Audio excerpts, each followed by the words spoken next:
Muy buen día tengan todos. De parte mía y de mis compañeros, queremos agradecerles permitirnos un momento de su tiempo para presentarles nuestra ponencia La comunidad estudiantil en México, dique contra la violencia de género en el siglo XXI. También agradecerle a la organización del Segundo Congreso Internacional Aprendizaje de las Ciencias Jurídicas y Complejidad, y también al Primer Congreso Nacional de México de Ciencias Jurídicas, Complejidad e Innovación desde la mirada del aprendizaje por permitirnos participar. Estos serán los epígrafes, es decir, los puntos que consideramos más importantes. También las preguntas esenciales que mis compañeros y yo realizamos en equipo para presentarlos y darlas a resolver. Comenzamos con la violencia de género. Hola, hoy les vengo a exponer el eje temático 1.12, el cual es la vinculación entre la participación estudiantil y los problemas sociales, económicos o empresariales. En este aspecto nuestro tema va a abordar acerca de la violencia de género, la vinculación con la participación estudiantil en la UNAM en pleno siglo XXI. Para poder empezar a definir lo que es una violencia de género o poder localizarla, es primordial entender qué es la violencia de género, para poder también regularla en cada estado o nación. La violencia de género, según la UNICEF, es el término utilizado para discriminar a cualquier persona dependiendo de la diferencia entre que la sociedad definió entre un hombre o una mujer. En este aspecto, el espectro es amplio cuando nos referimos a la violencia de género, es decir, no solamente nos referimos a las mujeres, nos referimos también a los hombres, a las personas transexuales y a toda situación en la que se encuentre una persona perjudicada. En este contexto nos estamos abordando más a la violencia de género dirigida hacia las mujeres y las niñas. ¿Por qué? Porque actualmente uno de los índices más altos de violencia es contra este sector vulnerable de la sociedad. Entonces, para poder definir la violencia de género debemos encuadrarla en un espectro primero que es amplio. En segundo término, que los índices nos indican que el sector vulnerable en este momento son las mujeres y las niñas. Cuando empezamos a hablar del sector estudiantil y su vinculación, nos hemos dado cuenta que en universidades de todo el mundo se han visto casos en los que este sector ha sido vulnerado.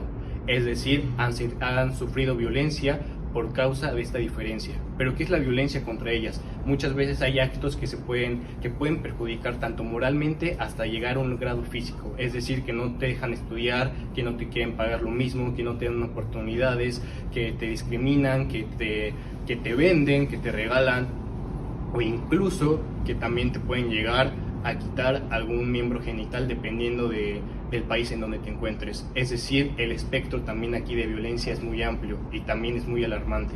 En México actualmente se está tratando de regular esta violencia. ¿Para qué? Para fomentar el respeto y la empatía hacia este sector vulnerable.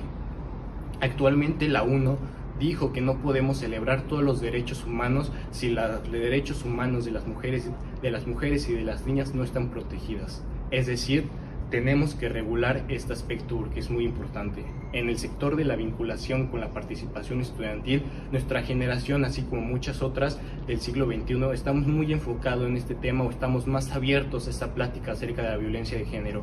En nuestra universidad podemos ver que hay varios sectores que se organizan dependiendo de la facultad o de la asociación en la que se encuentren, que buscan proteger estos bienes jurídicos que son las mujeres y las niñas. En este caso, mis compañeras que están estudiando en la universidad, y no solamente en la Universidad Nacional Autónoma de México, en las demás universidades cada vez hay más sectores, organizaciones que están tratando de hacer que esta violencia se erradique. Y también un punto muy importante es fomentar la información acerca de la violencia de género. Eso es primordial. Es decir, nosotros, al ser una generación que nacimos en pleno siglo XXI, tenemos acceso a todos los medios de comunicación, principalmente al más rápido, que es el Internet, y lo hemos utilizado relativamente bien. Es decir, en la universidad se ha visto que cuando alguien sufre una violencia de género o cualquier tipo de violencia, se ha tratado de publicar y no se ha quedado impune. Es decir, tratamos de sacar esta información. Pero otro punto muy valioso también es saber diferenciar las fuentes verdaderas y las fuentes falsas, es decir, saber de dónde sacar la información y sobre todo entender la información, entender qué es la violencia, entender qué actos perjudican a este sector vulnerable y sobre todo que se erradique. Muchas gracias. Yo les voy a hablar sobre la importancia de la participación estudiantil. Lograr la participación estudiantil en las universidades es un tema para la enseñanza muy importante. ¿Por qué? Porque no solo se vincula con la violencia de género, la participación estudiantil se puede dar en muchísimos temas, es decir, en pobreza, en educación y en muchos más. La educación en esta etapa es muy importante porque aquí se da la formación ciudadana. El rol de la universidad y de la vida universitaria como un espacio que se conforma a partir de actores y grupos específicos es una gran oportunidad para explotar los talentos del joven y así lograr un cambio futuro, es decir, volver jóvenes críticos.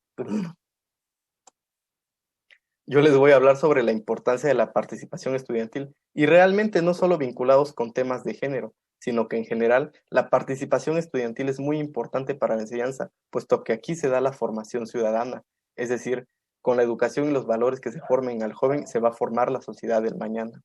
El rol de la universidad y de la vida universitaria sigue siendo de suma importancia para la formación del joven. ¿Por qué? Porque aquí se va a tratar, se va a configurar la persona que va a convivir con la sociedad del día de mañana. Una universidad que configura personas anticuadas, personas que no tienen un pensamiento crítico o personas que realmente están cerradas a lo nuevo, está configurando una sociedad que tristemente se va a volver una sociedad muy mal administrada y muy mal, de muy mala convivencia. La violencia de género también, involucrarnos de nuevamente en el tema, la violencia de género en el ámbito escolar siempre va a ser compleja y de muchas caras. Las causas de fondo no van a no van a residir en ninguna cultura, en ninguna tradición o en ninguna institución, sino que son asuntos estructurales más amplios. Ya pueden ser las normas sociales, creencias y comportamientos profundamente arraigados y prácticas cotidianas que configuran el género y la autoridad. La violencia de género en la universidad, en este caso de mi universidad y nuestra universidad, la UNAM, es realmente la universidad más grande del país y de las más importantes de Latinoamérica.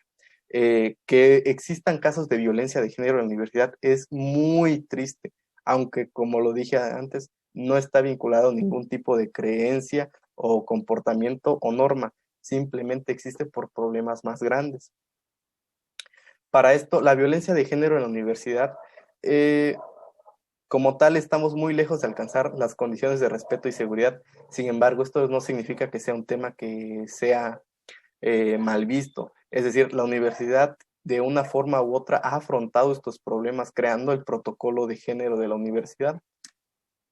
También, hablando del protocolo de género, creo que sería muy importante el entender cómo podemos tomar de ejemplo otras instituciones. El SOAS es la Universidad de Estudios Orientales y Americanos de Londres y en su guía realmente podemos encontrar un texto muy importante, un texto muy bien elaborado, que en la que participan no solo los estudiantes, sino los maestros y hasta las autoridades administrativas de dicha institución. Es de suma importancia también entenderlo tal cual para poder así aplicarlo a nuestra realidad. Es decir, no podemos tomar un texto que se haya creado en Londres en este caso y aplicarlo en México, porque no son las mismas condiciones. Es lo mismo que yo me traería una ley que mantuviera un salario muy alto de Alemania a México, donde no funcionaría. Es decir, no podemos aplicar lo externo a lo interno sin antes adecuarlo al ser. Hola, mi nombre es Lucía Valente y a mí me gustaría realizar unas cuantas reflexiones prácticas con base en lo que está pasando últimamente en la Universidad Nacional Autónoma de México y me gustaría poner específicamente como ejemplo lo que pasó últimamente en la Facultad de Química de la UNAM.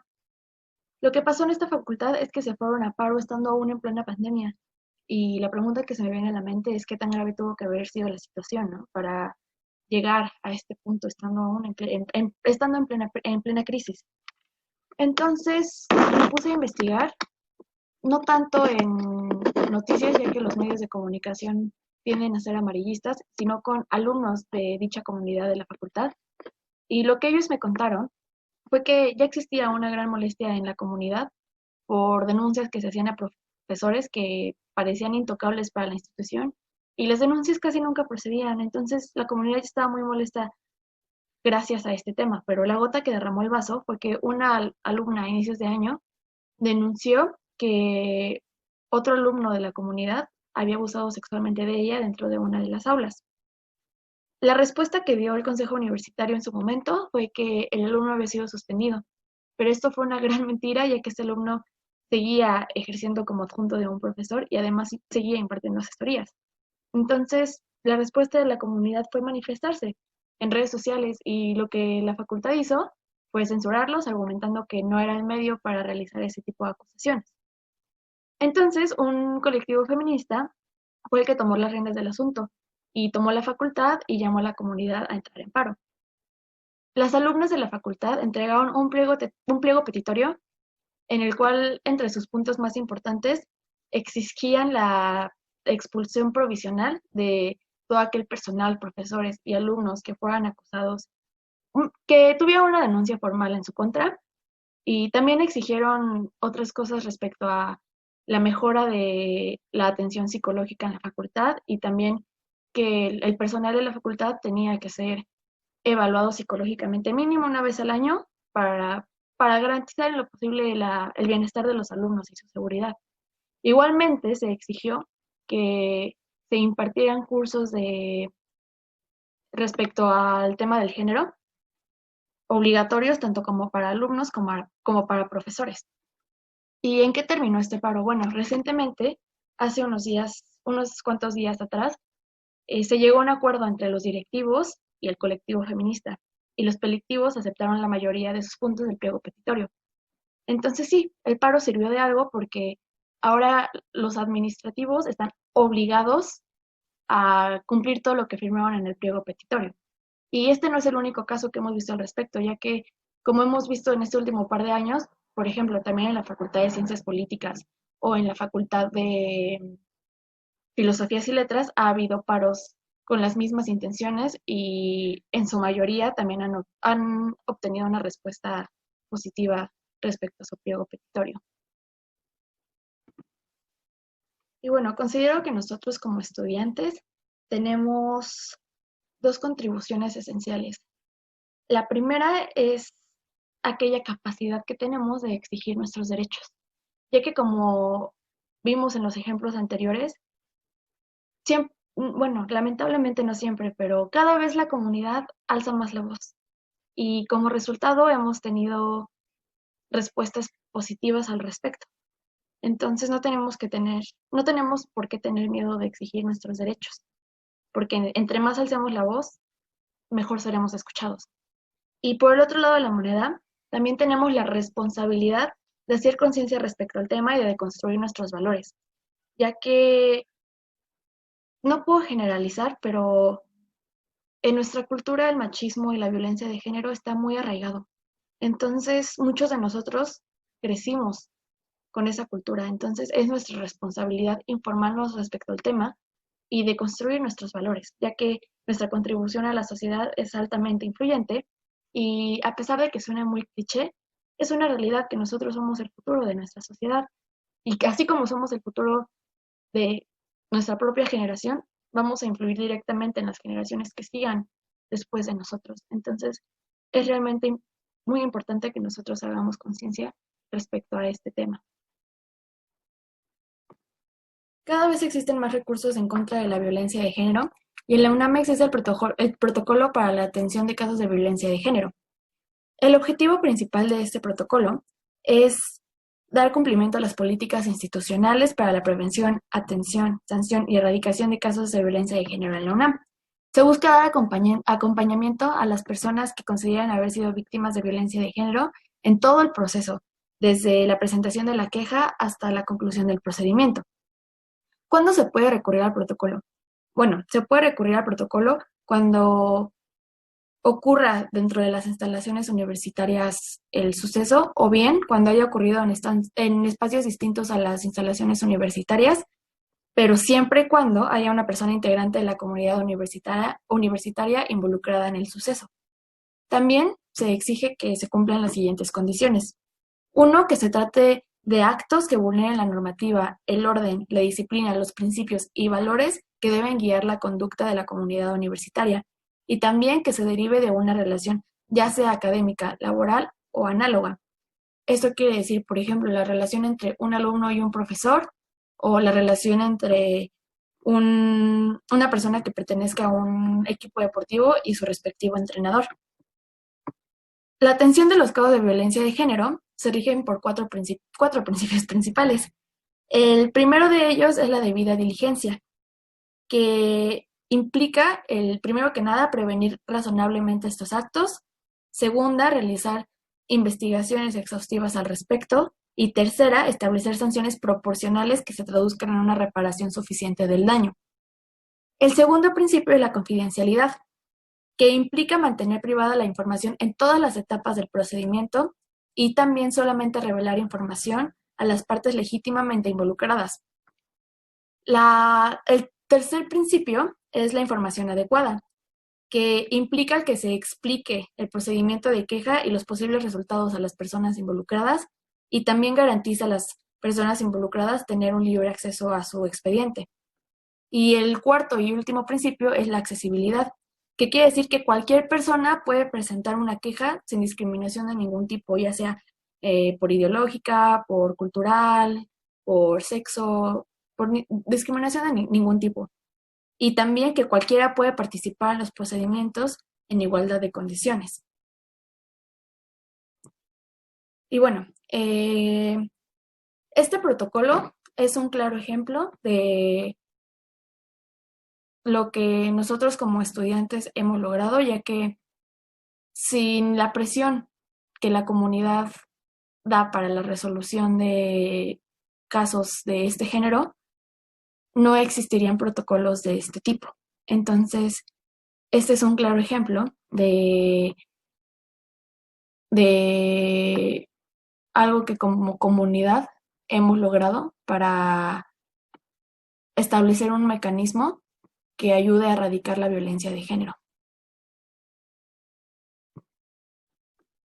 Y como mencioné anteriormente, esto es de suma importancia, ya que nuestra generación puede realmente ser el punto y aparte de los dogmas que existían anteriormente en contra de las mujeres y en contra de los distintos roles de géneros, y nuestra generación es la que va a poder realmente marcar esa diferencia que puede perdurar a lo largo de todos los años. Entonces, esa es la importancia de nuestra participación como estudiantes en cuanto a la violencia de género en el siglo XXI. Y bueno, en conclusión, no se puede tomar ninguna postura positiva en cuanto a la violencia de género ni en cuanto a ningún tipo de violencia. Esto resultaría totalmente inaceptable. Y bueno, como la mayoría de nosotros sabemos y hemos visto, sí, existe violencia de género también en contra de los hombres, pero en su inmensa mayoría la violencia de género es en contra de las mujeres. Y esto es porque nosotras, casi toda la historia, hemos sido representadas como un punto vulnerable en la sociedad, cuando en realidad no es así. Retomando esta idea, es evidente que la violencia de género no ha estado siendo regulada para nada por el derecho. También es muy importante destacar la participación de la comunidad estudiantil respecto a la violencia de género, representada en sus propias instituciones. Esta vinculación de los estudiantes con los problemas sociales es de suma importancia y se ha visto fortalecida fuertemente por los medios de comunicación tan avanzados como los que contamos, como por ejemplo las redes sociales, ya que en años anteriores, las generaciones pasadas, con el único medio de comunicación con el que contaban eran con la televisión, con el periódico, radio, medios que en su mayoría eran controlados y también solían ser muy amarillistas, hasta la fecha siguen siendo muy amarillistas. Entonces, a nosotros se nos ha dado la oportunidad de realizar un mejor pensamiento crítico al tener mayor acceso a información de todo tipo, ya que gracias a el internet, a las redes sociales, no nos quedamos solamente con lo que nosotros vemos en los medios de comunicación tradicionales, sino que ya realmente somos capaces de ver diferentes posturas, diferentes argumentos y diferentes noticias que nos permiten crear nuestra propia conclusión.